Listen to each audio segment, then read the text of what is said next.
ഖുർആനിൽ നിങ്ങൾ ഇന്ന് വരെ വാദിച്ചതെന്താ?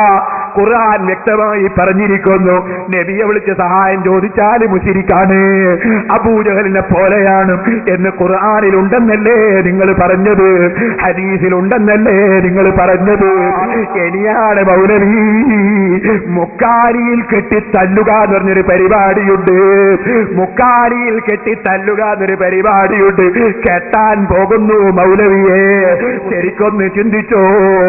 ഇമാം നവവി റളിയല്ലാഹു അൻഹു റസൂലുള്ളാഹിനെ വിളിച്ച് തേടണമെന്ന് അദ്കാറിൽ പറഞ്ഞിട്ടുണ്ട്, ഈദാഹിൽ പറഞ്ഞിട്ടുണ്ട്, ശറഹുൽ മുഹദ്ദബിൽ പറഞ്ഞിട്ടുണ്ട്, ഇബ്നുൽ ഹാജ് മദ്ഖലിൽ പറഞ്ഞിട്ടുണ്ട്, ഇമാം റാസി തഫ്സീറിൽ പറഞ്ഞിട്ടുണ്ട്, ഇബ്നു കസീർ പറഞ്ഞിട്ടുണ്ട്.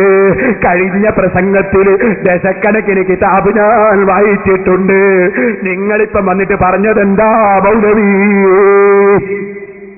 നിങ്ങൾ പറഞ്ഞത് ഇമാമിങ്ങൾക്കിടയിൽ അഭിപ്രായ വ്യത്യാസം ഉണ്ടെങ്കിൽ അവർക്ക് ആ അഭിപ്രായ വ്യത്യാസം വകയിൽ പ്രതിഫലം കിട്ടൂന്നാണ്. നല്ല പാണ്ഡിത്യവും വിവരമുള്ള മഹാന്മാരായ നല്ല ഗവേഷണത്തിന് യോഗ്യതയുള്ള പണ്ഡിതന്മാരിൽ അവർക്ക് ചില ഹദീസുകൾ കിട്ടാത്തത് കൊണ്ടോ ഇനി ചില ഹദീസുകൾ കിട്ടിയിട്ടും അതിന്റെ ഉദ്ദേശം ആ നിലക്ക് അവർ ഗ്രഹിച്ചത് കൊണ്ടോ അങ്ങനെ പല കാരണങ്ങളാൽ അവരിൽ ചില അബദ്ധങ്ങളൊക്കെ സംഭവിച്ചാലും അത്തരത്തിൽ യോഗ്യരായ ആളുകളിൽ നിന്ന് അവർ നിഷ്കളങ്കമായി പറയുന്ന കാര്യങ്ങളിൽ അബദ്ധങ്ങൾ പറ്റിയാലും അവര് കുറ്റക്കാരല്ല കേട്ടോ.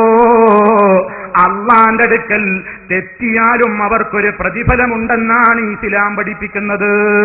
ചോദിക്കട്ടെ, നിങ്ങളെ വാദം എന്താണ്? വാദം റസൂലുള്ളാഹിനെ വിളിച്ചാ മുശ്രിക്കാണ്, ഖുർആനിലുണ്ട് എന്നാണ്.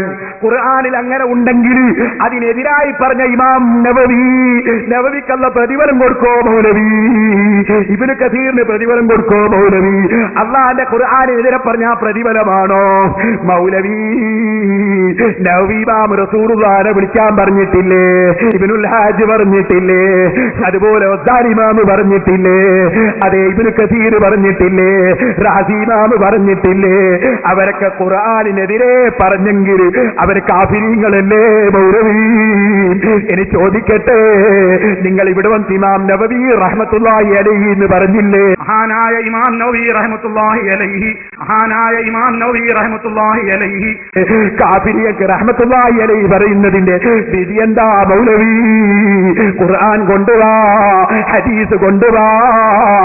റസൂലുള്ളാഹിനെ വിളിച്ച് സഹായം തേടാൻ വേണ്ടി പറഞ്ഞ നവവി ഇമാം നിങ്ങൾ റഹ്മത്തുള്ളാഹി അലൈഹി പറഞ്ഞില്ലേ? ഞാൻ അബൂജഹലിനും റഹ്മത്തുള്ളാഹി അലൈഹി പറഞ്ഞുകൂടെ? മറുപടി പറയണം മൗലവിമാരെ. വന്നിട്ട് പാട്ടും പാടി പോയാ പോരാ. ഇവിടെയാണ് മൗലവിയെ പിടിച്ചു കെട്ടുന്നത്. അപ്പൊ ശാഖാപരമായ ഭിന്നത പോലെയല്ല, അടിസ്ഥാനപരമായ ഭിന്നത. ശിർക്കാണ് കുഫ്റാണെന്ന് പറഞ്ഞാൽ, കാഫിറാണ് മുശ്രിക്കാണെന്ന് പറഞ്ഞാൽ അത് ശാഖാപരമായ ഭിന്നതയല്ല, മൗലികമായ ഭിന്നതയാണ്. അത് ശാഫി ഇമാം തങ്ങള് ആയത്തുദ്ധരിച്ചിട്ട് പറയുന്നു. അതാ വ്യക്തമായി ഖുർആനിലുള്ള സംഗതിക്കെതിരെ ഭിന്നാഭിപ്രായം പറ്റൂല. അതിന് തെളിവ് പറയുന്നു, വമാ തഫറഖൽ الذين اوتوا الكتاب الا من بعد ما جاءتهم البينة. വ്യക്തമായ തെളിവ് കിട്ടിയിട്ടാണ് യഹൂദികൾ ഭിന്നിച്ചത്. അതുപോലത്തെ ഭിന്നത വ്യക്തമായ തെളിവ് കിട്ടിയാൽ ഉണ്ടാകാൻ ഈ സമുദായത്തിൽ നിവൃത്തിയില്ല. ഇനി ചോദിക്കട്ടെ മൗലവിമാരോട് കുറെ ചോദ്യം. നിങ്ങളിവിടെ പറഞ്ഞില്ലേ ഇമാമിങ്ങൾക്ക് തെറ്റുപറ്റിയാലും പ്രതിഫലം കിട്ടൂ?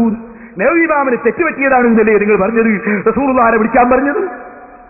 ചോദിക്കട്ടെ, റസൂലുള്ളാഹിനെ വിളിച്ചാൽ മുശ്രിക്കാവുന്ന നിങ്ങളുടെ വാദം? അത് ഖുർആനിലുണ്ട് നിങ്ങളുടെ വാദം? അപ്പൊ ഖുർആനിനെതിരായി മുശ്രിക്കാവുന്ന ഒരു കാര്യം പുണ്യകരമാണ് എന്ന് പറഞ്ഞ വകയിൽ അല്ലാഹു നവവി ഇമാമിന് പ്രതിഫലം കൊടുക്കൂലേ? തലച്ചോറെവിടെ പോയി? ബുദ്ധി എവിടെ പോയി? ലെക്കോട്ടൊട്ടിക്കാൻ 2 മണി വറ്റുണ്ടല്ലോ തലച്ചോറ്. അത് തലയിലുള്ള കോമൺ സെൻസ് പറഞ്ഞൊരു സാധനം ഉണ്ടായാൽ മതി. അതുണ്ടായാൽ സംഗതി വളരെ എളുപ്പവുകയും. അതില്ലാതെ പോയതാണ്. ഇനി ഞാൻ ചോദിക്കട്ടെ, ചേകനൂരും ഖുർആൻ നോക്കിയിട്ടല്ലേ പറഞ്ഞെന്ന് പറഞ്ഞത്? അയാൾക്ക് പ്രതിഫലം കിട്ടോ മൗലവി? ക്രിസ്ത്യാനിയും പറഞ്ഞത് അതേ പോള് പറഞ്ഞതും ഖുർആൻ നോക്കിയിട്ടല്ലേ? അയാൾക്കും പ്രതിഫലം കിട്ടോ മൗലവി? അപ്പൊ പ്രതിഫലം കിട്ടൂന്ന് റസൂലുള്ള പറഞ്ഞത് എന്തിനാണ്? ഇദജ്തഹദൽ ഹകീമു ഫഅസാബ. അതെ, ഇദജ്തഹദൽ ഹകീമു, ഇസ്ലാമിന്റെ വിധി പറയാൻ അർഹതയുള്ള ഒരു പണ്ഡിതൻ ഖുർആൻ ഹദീസ് നോക്കിയിട്ട് സാകാപരമായ വിഷയങ്ങളിൽ അവരതാ ഗവേഷണം നടത്തി തീരുമാനം പറഞ്ഞാൽ ഫഅസാബ, എന്നിട്ട് അവർക്ക് ഏറ്റവും നല്ലതെത്തിക്കാൻ കഴിഞ്ഞാൽ ഫലഹു അജ്റാനി, അവർക്ക് 2 പ്രതിഫലമാണ്. വൈൻ അഖ്തഅ, ഏറ്റവും നല്ലത് അവർക്ക് എത്തിക്കാൻ കഴിഞ്ഞില്ല, നല്ലതേ കിട്ടിയുള്ളൂ, ഏറ്റവും നല്ലത് കിട്ടിയില്ല, എന്നാൽ ഫലഹു അജ്റുൻ വാഹിദ്, അവർക്കൊരു പ്രതിഫലമാണ്. മൗലവി വെച്ചതുപോലെ തെറ്റ് പറ്റിയാലും പ്രതിഫലമുണ്ടെന്നല്ല ഹദീസിന്റെ അർത്ഥം. എന്താ ഹദീസിന്റെ അർത്ഥം? മുത്തഅല്ലിമീങ്ങൾ ശരിക്കും പഠിക്കണം. ഇദജ്തഹദൽ ഹാകിമു ഫഅസാബ, ഒരു ഹാക്കിം, ഹാക്കിം എന്ന് പറഞ്ഞാൽ ഇസ്ലാമിന്റെ വിധി പറയാൻ അർഹതയുള്ള ഒരു മുജ്തഹിദായ പണ്ഡിതൻ, അദ്ദേഹം ഇജ്തിഹാദ് ചെയ്തു, ഖുർആനിൽ നിന്ന് നിയമം കണ്ടെത്തി. അങ്ങനെ നിയമം കണ്ടെത്തുമ്പോൾ നിങ്ങൾ കണ്ടില്ലേ, തല മുഴുവനും തടകണോ അല്ല കുറച്ച് തടിയാ മതിയോ? നിയമം കണ്ടെത്തി ശാഫി ഇമാം തങ്ങൾ കുറച്ച് തടിയാ മതി, മാലിക് ഇമാം തങ്ങൾ മുഴുവൻ തടകണം. ഇതിൽ 2-1 ഏറ്റവും നല്ലതാവുള്ളൂ. രണ്ടും നല്ലത് തന്നെ. ഏറ്റവും നല്ലത് ഏതാ? ഏറ്റവും നല്ലത് ഏതാണെന്ന് കണ്ടെത്തിക്കുന്നതിൽ ഒരാൾ കണ്ടെത്തിക്കാൻ കഴിഞ്ഞില്ല. എന്നാ കണ്ടെത്തിക്കാൻ കഴിയാത്ത പണ്ഡിതരും ഒരു പ്രതിഫലം, മറ്റേ പണ്ഡിതന് 2 പ്രതിഫലം. ഇങ്ങനെ ഏറ്റവും നല്ലത് എന്നാണ് അവിടെ മേനാൻ എവിടെയാ മുസ്ലിയാരേ ഉള്ളത്? കിതാബോധി പഠിക്കാൻ വരൂ സിറാജുൽ ഹുദയിലേക്ക്, വരൂ മൗലവിമാരെ സിറാജുൽ ഹുദയിൽ.